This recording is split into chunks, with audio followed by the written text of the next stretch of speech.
Gue yakin semua orang pasti tahu apa itu rebahan. Dan bahkan ada sebagian orang juga senang melakukannya. Tapi pertanyaannya, why did we do that? Mari kita tanyakan ke teman-teman. Gaskan.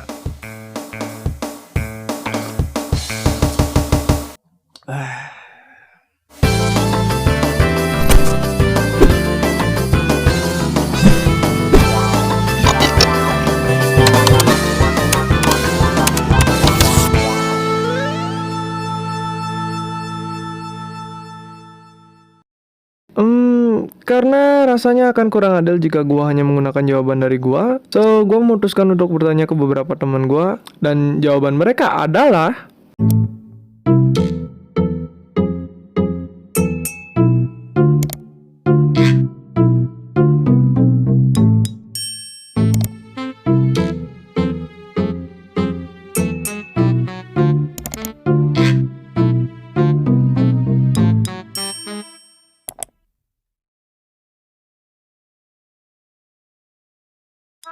gue sering banget denger orang yang suka rebahan biasanya bakal dianggap pemalas, gak ada kerjaan, no lab, bahkan habis-habisin beras, habis-habisin oksigen, sama masyarakat.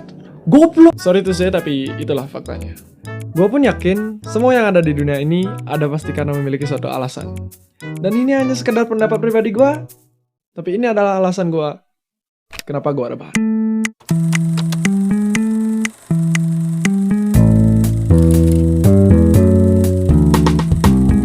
Nomor 1, mood atau suasana hati. Ketika gue lagi bad mood atau tidak bersemangat atau tidak termotivasi, biasanya gue bakal lebih banyak menghabiskan waktu gue untuk rebahan. Karena menurut gue dengan gue rebahan, gue bisa menghindari interaksi dengan orang-orang dan gue gak mau merusak mood mereka yang sudah bagus hanya karena gue bad mood. So, daripada gue harus merusak mood mereka, mending gue rebahan. Dan sebaliknya ketika mood gue lagi bagus, biasanya gue lebih sering menghabiskan waktu gue di luar ruangan. Ataupun jika harus di dalam ruangan, ya biasanya gue gak bakal rebahan. Gue bakal lebih sering duduk-duduk di kursi, dengerin musik, atau melakukan sesuatu yang gue suka tanpa rebahan. Nomor 2, tempat atau umumnya kasur.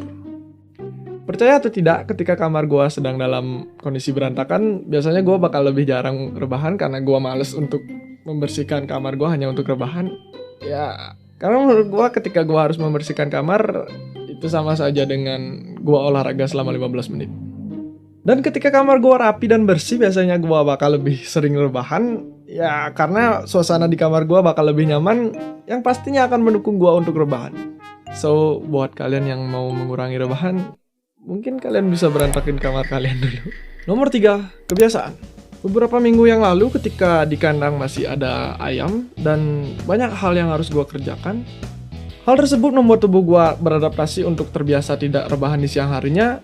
Ya, karena gue harus kerja. Tapi sudah sekitar 2 minggu gue tidak ngurusin ayam lagi karena ayamnya sudah dipanen semua. Dan setelahnya gue lebih banyak melakukan rebahan karena gue tidak ada kerjaan. Jadinya banyak waktu gue yang terbuang percuma hanya untuk rebahan. Dan mungkin karena terbiasa, setiap jam 1 siang tubuh gue tiba-tiba menjadi lemah.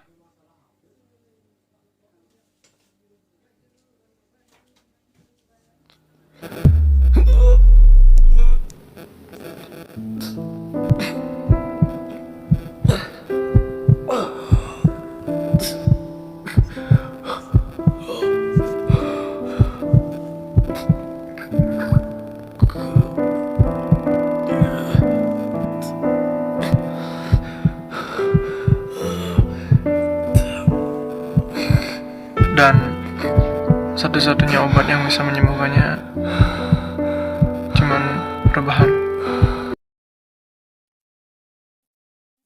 Ya, nggak gitu juga. Nomor 4, begadang. Bisa dibilang gue termasuk orang yang sering banget begadang. Ketika malam hari, ketika begadang, suasana sepi, apalagi ditemani secangkir kopi. Beuh! Ide ngalir terus, bos. Tapi efek sampingnya, besok paginya gue bakal ngantuk dan pastinya rebahan.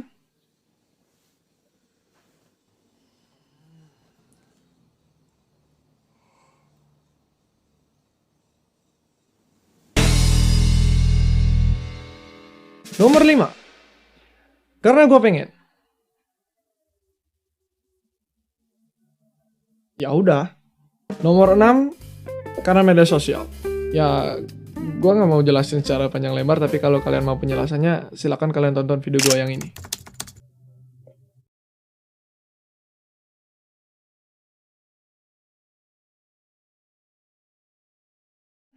Sepertinya rebahan merupakan hal yang sangat populer terutama di kalangan pengguna media sosial.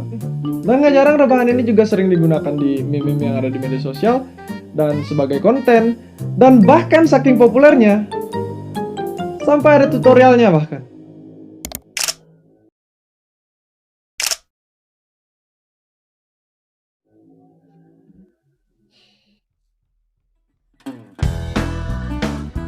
Dan efek negatif yang sering gue rasakan ketika gue terlalu banyak rebahan adalah stamina gue menjadi menurun, gue sering mengalami nyeri punggung, dan juga gue sering mengalami pusing kepala.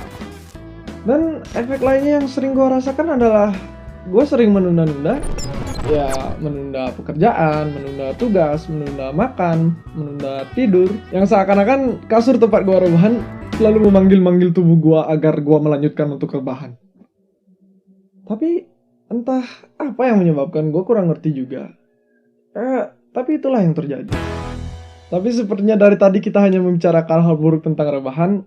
Dan pertanyaannya, apakah ada hal baik dari rebahan? Ya, sebagai manusia yang percaya bahwa setiap hal memiliki dampak positif dan dampak negatif, menurut gue, rebahan juga ada manfaatnya.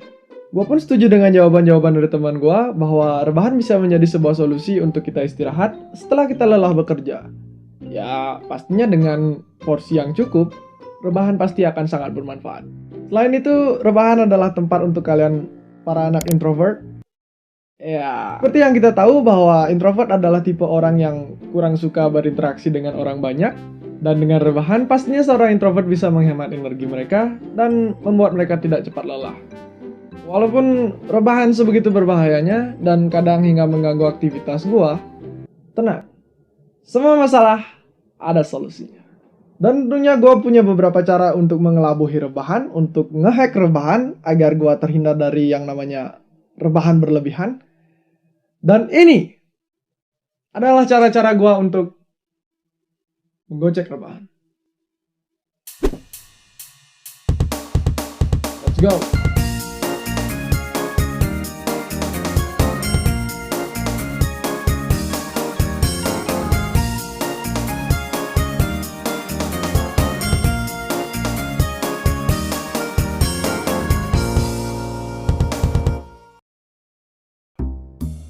Yang pertama, untuk kalian yang tidak ada kerjaan, gue saranin untuk menambah aktivitas, ya kalau bisa yang di luar ruangan. Karena dengan adanya aktivitas tersebut, pastinya kalian akan memiliki lebih sedikit waktu untuk melakukan rebahan. Apalagi di luar ruangan, ya nggak mungkin juga kan kalian bakal keluar ruangan terus dengan sengaja hanya untuk rebahan di halaman rumah kalian.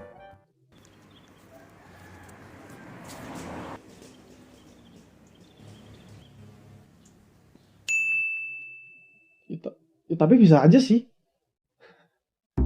Kedua, jadikan rebahan sebagai reward.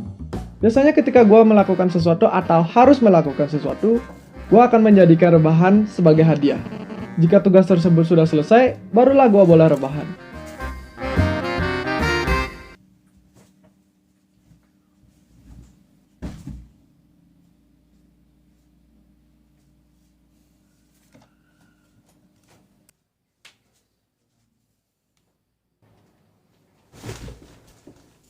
Dan ingat, hanya ketika tugas tersebut sudah selesai. Tips nomor 4. Nomor 3. Oh, nomor 3. Tips nomor 3. Cara yang lebih mudah, biasanya gue bakal angkat kasur gue, terus gue tempelkan ke tembok. Dan dengan cara ini, akan membatasi gue untuk berkesempatan melakukan rebahan. Tips nomor 4. Ini pastinya akan sedikit berbahaya, tapi kalian bisa menebar paku di tempat kalian biasa untuk rebahan. Dan dengan cara ini, pastinya akan membuat kalian berpikir 2 kali untuk melakukan rebahan. Peringatan, paku adalah benda tajam berbahaya yang pastinya bisa melukai tubuh kita. Gua tidak menyarankan untuk benar-benar memakai paku dalam mengakali rebahan kalian, karena paku di sini hanya digunakan sebagai properti tambahan dalam membuat video dengan tujuan sebagai hiburan. Paham? Lanjut. Tips yang terakhir yaitu nomor 5. Ya, jangan dijadikan kebiasaan. Gua tahu pastinya akan sangat susah sekali untuk mengubah kebiasaan buruk yang sudah kita punya, dan bahkan gua pun sering mengalami hal tersebut. Ketika rebahan sudah benar-benar menjadi lifestyle, akan sangat susah untuk tidak melakukan dan tidak menikmatinya. Tapi gua yakin jika memang kita memiliki niat yang kuat untuk mengurangi hal tersebut, masalah-masalah seperti itu tidak akan bisa menghalangi kita. Dan sadarilah, calm down man. Tidak selamanya hidup kita akan rajin terus, apalagi produktif. Terkadang akan ada masanya di mana kamu perlu rebahan, dan pastinya semua orang mengalami hal tersebut. Dan malah aneh kalau semisal kamu tidak pernah rebahan. Dan itulah cara-cara gue untuk menggocek rebahan. Ingat, menggocek. Karena kadang-kadang cara ini pun tidak berhasil di gue. Mengenai rebahan ini, gue pun berpikir, padahal terkadang kita sendiri pun sudah mengetahui tentang solusi-solusi dari masalah yang sedang kita hadapi. Ya, tapi karena terlalu mengikuti rasa malas yang ada di dalam diri, semua solusi yang sudah kita ketahui seakan tidak ada gunanya. Dan apakah kita salah untuk rebahan? Menurut gua nggak salah sama sekali, tapi akan jadi salah ketika porsinya sudah terlalu berlebihan dan pastinya memberikan efek buruk terhadap diri kita sendiri. Tapi walaupun kita sibuk dan sibuknya hanya untuk mengomentari kehidupan orang lain dan lupa untuk memenahi diri sendiri, mending rebahan. Gua Mayoga, thanks for watching and so good. Oh yeah!